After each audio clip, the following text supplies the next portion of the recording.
What's up, beautiful coach? Joel here, and today I'm going to talk about the mindset of a busy and underpaid coach versus the mindset of a free and profitable coach. Because you can give the same strategy, the same system to two different coaches, and one will fly, one will struggle. Why? Because of their mugging, what's in their noggin, their mindset. And today I want to talk about some key mindsets that those that are free and profitable, working far less, have versus those that are underpaid and struggling, because it's not about effort, it's not about time, it's about output, it's about leverage. And that's going to be a key theme of these 8 different mindsets. So the first is busy, underpaid coaches spend time to save money, whereas free and profitable coaches spend money to save time. This is how the wealthy think. Wealthy think, how do I save time using money? Poor and struggling people think, how do I save time with money? I get it. It is risky. It is scary investing time. However, it is a requirement to success.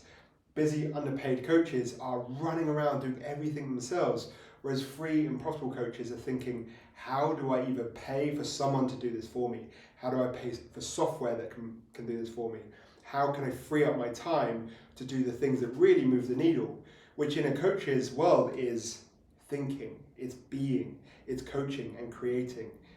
It's not much more than that. It's so simple being a coach, and anything that takes you away from creating, coaching, cultivating, being in conversations should be delegated, full stop.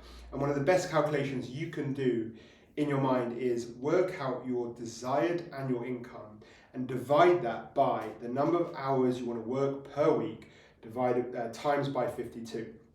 So if you want to work 20 hours a week, times that by 52.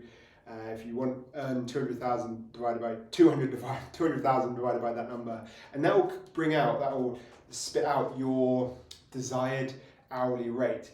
And if you can pay someone or something to free up an hour for less than your desired hourly rate, do it. It is a requirement, and those that I see are struggling and stuck are not willing to take those risks, not willing to invest in themselves or systems, and they're running around like hamsters doing all the work themselves and not actually moving their business forward. So there's the first one. The second, I need a website. This is something I hear from every coach, every solo entrepreneur, in fact. It's like, as soon as you start a business, what do you think you need? I need a website. What is a website though? It's clunky, slow, and does jack shit. Think about the last time you looked at a website. I genuinely cannot remember. The only time I've looked at a website perhaps is to look at a competitor. That's it. And it's the same will be true for you, I'm afraid. I fell for this. I thought the first thing I needed as soon as I started coaching was a website.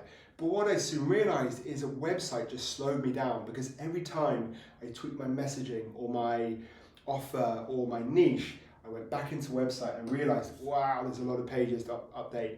And what I call this is fearing fancy dress, because a website, it feels good. It feels like you're making progress, but let's call it for what it is. As I say, fearing fancy dress. It's not actually going to move your business forward. So the free and profitable coaches think about assets and a flywheel. This is about speed of implementation. Assets are things that you can use over and over and over again and can create really quickly that push people into your email sequence, into your real driver of the flywheel, which is your content and your email, but really your email. Assets are on the outside and guide people to your email, and email is what will guide your business forward. A website is clunky, it does nothing. Think assets and flywheel, and you'll start motoring. Number 3, this is a big one.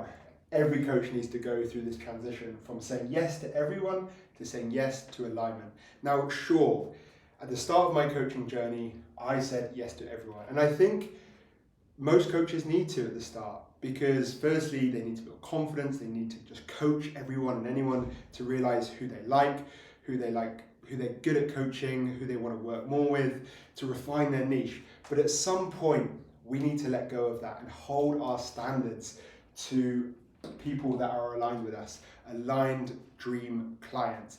And the more you start saying no to anyone outside of your aligned dream clients, the more you'll start calling in perfect fit aligned dream clients.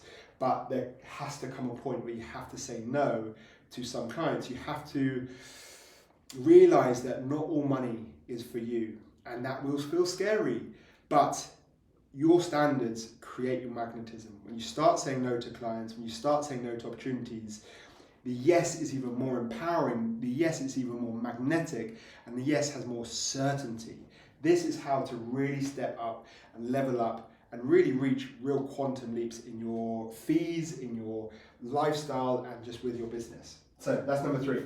Number 4, a busy underpaid coach moves for clients.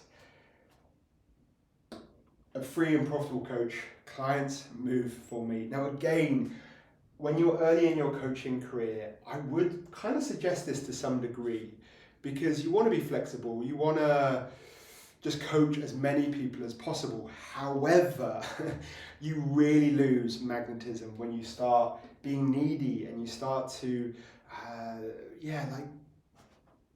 do anything to get a date, get a call. And you can think of this as dating, like similar vibes, similar dynamics are true for dating. I remember when I was a desperate guy, desperate to meet my woman of my dreams, and I just scared everyone away.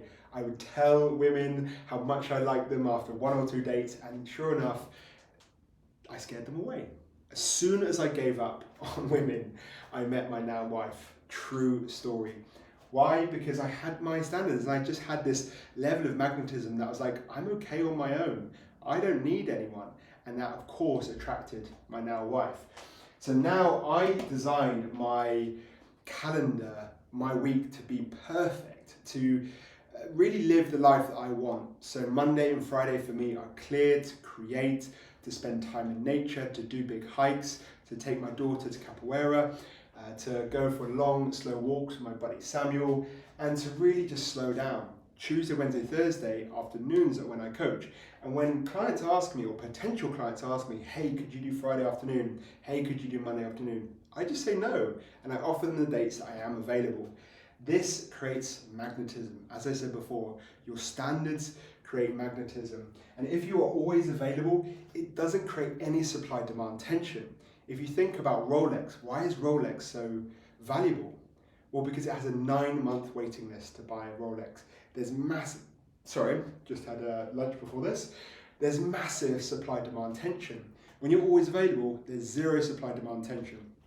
So, the advice I can give you here is go design what I call your trademark week, a week that you could live the rest of your life. Schedule it into your calendar, strip your supply right down, and hold your standards on that. When people start saying, hey, could you Tuesday morning or Friday afternoon, say no, hold your standards. We're saying yes to alignment here, and clients move for us. A big one, busy underpaid coaches are obsessed with acquisition. They're constantly chasing, pushing, and it is exhausting, because guess what happens here? You push, you get loads of clients, and as soon as you get loads of clients, you take your eyes off marketing and selling and pushing, and you just focus on delivery. And guess what happens then? Of course, those contracts eventually have to come to an end, and boom, you're back to the start. No calendar, no calls in your calendar, and that whole feast or famine cycle just repeats. The minute I started focusing on retention, the minute my business really started to grow.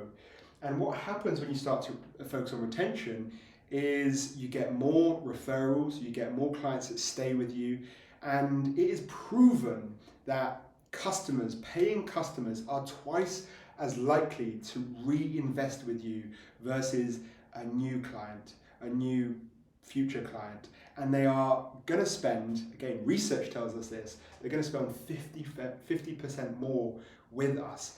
So it's far more profitable to think about retention than just obsessed with acquisition. And what happens when you start to think about retention is that marketing is kind of an afterthought, but it's it's about leverage. So how I think about this is, I think, how do I get my clients results quicker and faster? And then how do I use that content to attract more of the people that I'm serving? I think about leverage, which I'll talk about in a bit. So the 1, 2, 3, 4, 5, 6. The sixth one, busy underpaid coaches price on self-worth.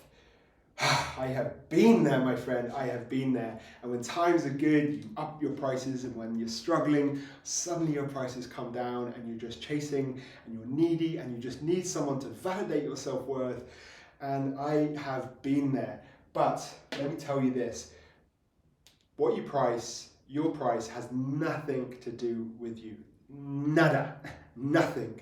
It has everything to do with your client and the results you get for your clients. So separate yourself from the price, separate yourself from the offer, and think about what is the value of the result of the transformation I'm getting my clients, and price on that. And as soon as you start doing that, you will likely double your prices, treble your prices. It's often the first thing I do with my clients is go, right, double your price. Like really challenge them on that. Now, of course, it has to be at a level where you can regulate during or whilst you're saying your price, but it's likely higher than what you're pricing now. I remember the first time I quoted someone 10K to work with me, I was shit scared. But I knew my coaching was worth that because I had seen the results I've been getting for clients. Life-changing results, like massive pay rises, people going on to raise £500,000, way more confidence, 30% pay rises, starting new businesses. I've seen the results, so I just knew that 10K to work with me paled into significance versus the results I got. And I focus on that versus my self-worth because, hey, like you, I'm human. I struggle with self-worth sometimes as well. I priced on self-worth, my price will be up and down like a yo-yo. Instead, I focus on the results I create for my clients. And that frees me up because I make more per hour. The seventh, which hopefully you can see, actually this was a double whammy. Busy, underpaid coaches focus on flow or willpower. I see a lot of especially more feminine coaches who are like, Joel, I don't really like systems and structure, I'm more with go with the flow type. I'm like, cool, how's that working out with you? Because I've been there as well. And what I saw was it's good in the good times and then terrible in the bad times when you're not feeling the flow, you're not feeling the inspiration. On the other end is those, the hard masculine types. It's like, I'm just gonna will my way through it. And I've been there as well. And guess what? It works when you're willing it and you're really trying, but everything has to come to an end. As Lao Tzu says, there's a time to be ahead, there's a time to be behind. Inspiration, motivation, it kind of can't be relied on. And it's why we need to build systems that maintain our flow, that leverage our flow. Flow plus systems equals freedom. Effort is how busy underpaid coaches think. How much effort can I put in? How much volume? I need to be everywhere. Profitable free coaches think about leverage, think about systems. Busy underpaid coaches are thinking one day I'll build the systems, one day I'll build an SOP, one day I'll hire a VA, but I just need to do it all myself right now. No, people, if you think like that, you will forever stay overpaid, busy. I want you to be free. I want you to be profitable. And the way to get there is think about leverage.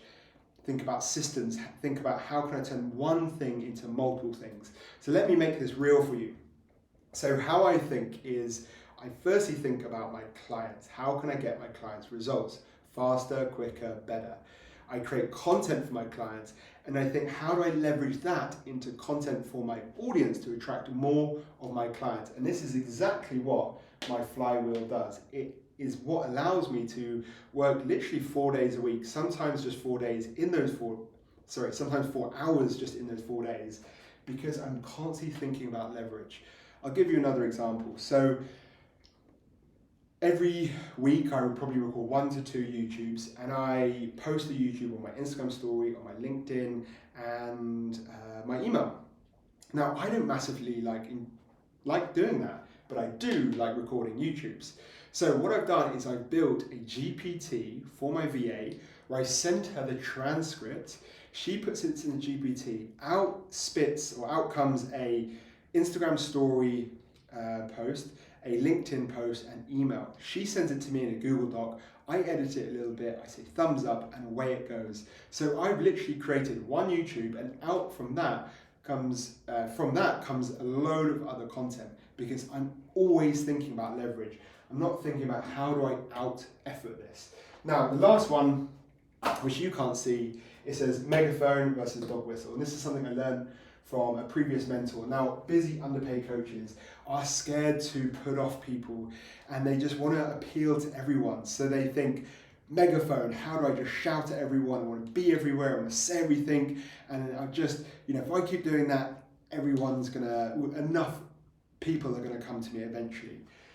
Wrong. What happens is, you just sound like everyone. You blend in, because we've all seen that bland, vanilla content on YouTube that talks to no one, and we do a little dry retch in our mouth. We have all been there. We've all read it. We've all written it. Let's be honest, I've written it too. But if you try and, as corny as it sounds, if you try to appeal to everyone, you appeal to no one. So what I want you to start thinking about is dog whistle. How do I cut through the noise? How do I talk directly to my audience? And the way to think about this is specificity. Specificity sales in content and marketing. So there you have it. The difference between a busy, underpaid coach and a free and profitable coach. I want you to be a free and profitable coach. And if this has been useful, go ahead, hit subscribe. And do you like this new style with the cardboard and the whiteboard? I have really enjoyed doing it, and I hope to see you so soon. Sending you so much love. Au revoir.